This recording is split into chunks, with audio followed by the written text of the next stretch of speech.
Hoje a gente vai fundo numa das figuras mais assim enigmáticas e polêmicas das religiões afro-brasileiras, Exu Mirim. E pode acreditar, ele é uma entidade que vira de cabeça para baixo tudo que a gente acha que sabe sobre o divino. Pensa só, e se a grande chave do universo, a força que equilibra tudo, não estivesse com um sábio de barbas brancas, nem com um guerreiro superpoderoso, mas sim nas mãos de uma criança? E não qualquer criança, hein? Uma com um senso de humor, digamos, bem particular.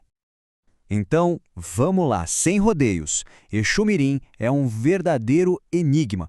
E o mais curioso é que dentro da própria Umbanda, ele é uma figura que gera um baita desconforto, sabe? Muito mal entendido, às vezes até medo. A grande pergunta é, por quê? Para a gente entender o tamanho do problema, a gente precisa olhar para uma divisão que existe, é fundamental. Pensa assim, na Umbanda, de um lado tem as crianças da direita, sabe? Aquelas que a gente logo imagina, docinhas, puras, ligadas a Cosme e Damião. Mas, do outro lado, tem as crianças da esquerda. E é justamente aí que a gente encontra o Exu Mirim. Basicamente, o arquétipo da criança-problema. Mas criança-problema por quê? Bom, porque a imagem que se popularizou do Exu Mirim é a de uma entidade que, olha só, fuma, bebe, fala um monte de palavrão, adora uma travessura e, vamos ser sinceros, gosta de causar uma confusãozinha. Convenhamos, não é bem o que se espera de um guia espiritual, né? E o resultado disso? Muitos terreiros chegaram ao ponto de proibir a manifestação dele. Simples assim. Só que essa imagem toda, ela tá baseada num mal-entendido gigantesco. E é exatamente agora que a gente vai começar a desmontar esse mito, peça por peça, para descobrir o que tem de verdade por trás dessa fama de menino levado. E aqui, gente, está o ponto-chave da virada. Uma citação da obra do Rubens Saraceni diz tudo. A tal da má educação, o fato de ser boca suja, a culpa não é do orixá Exu Mirim. Na verdade, isso seria um reflexo do comportamento dos próprios médiuns. É como se eles usassem a incorporação para botar para fora seus próprios impulsos, aquilo que está guardado, reprimido.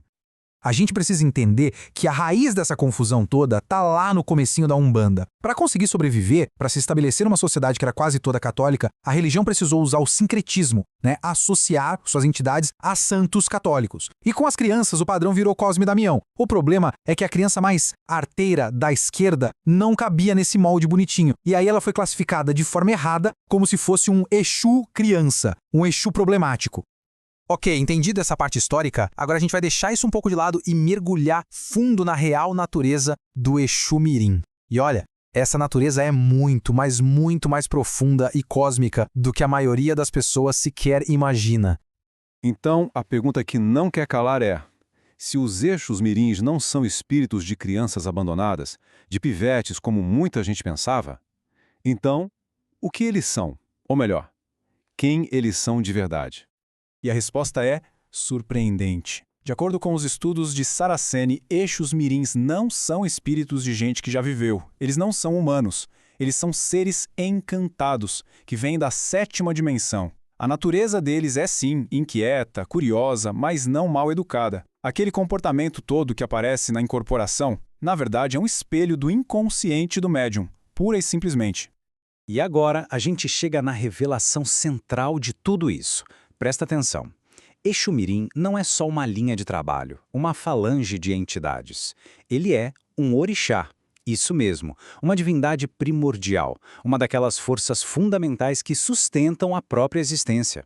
Ele não é um espírito menor, ele é um pilar da criação. Para a gente conseguir ter uma dimensão do poder desse orixá, a gente precisa entender qual é o domínio dele.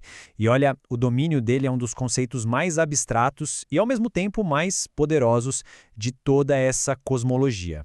Muita gente já ouviu falar do orixá Exu, certo? E do domínio dele, que é o vazio. O vazio é aquele lugar, aquele estado onde tudo que está em desequilíbrio é esvaziado, é desfeito. É um conceito de um poder, assim, imenso. Pois é, mas o orixá Exu Mirim rege algo que vem antes disso, algo ainda mais fundamental: o nada. Pensa comigo, se o vazio é a ausência das coisas, o nada é a ausência da possibilidade de existirem coisas. É o estado que vem antes do vazio. É a paralisia total, o ponto zero absoluto de todo o universo. E isso aqui ajuda a gente a entender a escala cósmica da coisa. Imagina uma régua divina. Numa ponta, a gente tem Oxalá, o orixá, que é a plenitude, que é o tudo. E na outra ponta, no extremo oposto, como contraponto perfeito e fundamental, está ele, Exu Mirim, o senhor do nada. Tá, mas aí fica a pergunta: qual é a função divina de uma força tão absoluta, tão radical assim? A resposta, gente, tá em algo que todo mundo tem, mas que a gente raramente para analisar de verdade: as nossas intenções. É aqui que tudo se encaixa. O ponto crucial é esse. Exu Mirim não tá nem aí para as nossas ações. Ele não julga o que a gente faz. Ele julga a intenção por trás do que a gente faz. Para esse orixá, o ato em si é secundário. O que importa de verdade é o porquê. Ele vai direto na raiz, na origem de tudo. E para a gente entender isso na prática, a fonte que a gente estudou traz uma alegoria sensacional, a lenda dos espertinhos. Ela mostra direitinho como o universo dá um jeito naqueles que se acham mais espertos que todo mundo. Essa lenda fala de um mecanismo do universo chamado fator idiotizador. É genial, olha como funciona. Passo 1. A pessoa vive na base da esperteza, sabe? Daquela malandragem para levar vantagem, para enganar.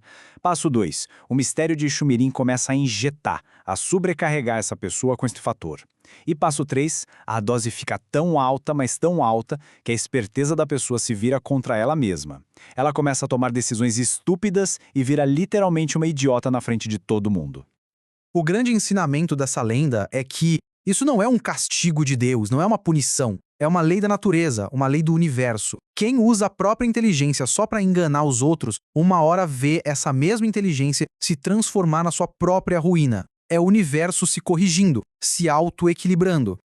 E aí, no fim das contas, a imagem do Exu Mirim muda da água para o vinho. De uma criança problema, ele se revela como um dos agentes mais essenciais da justiça cósmica, um dos pilares do equilíbrio do universo. E os poderes dele não param por aí. São muitos.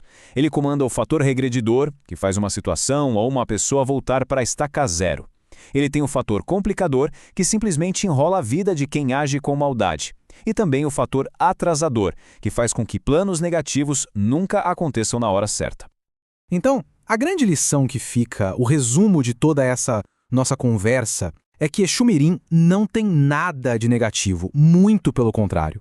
Ele é o guardião do nível mais profundo da moralidade do universo. É ele quem garante que, no fim, a balança da vida vai pesar não só o que a gente fez, mas a verdade que estava escondida lá no fundo do nosso coração. E tudo isso nos deixa com uma pergunta final, para a gente levar e refletir. Uma pergunta que parece vir do próprio Exu Mirim, olhando para a gente. Se a gente tirar todas as máscaras, todas as desculpas, quais são as reais intenções que movem cada um de nós?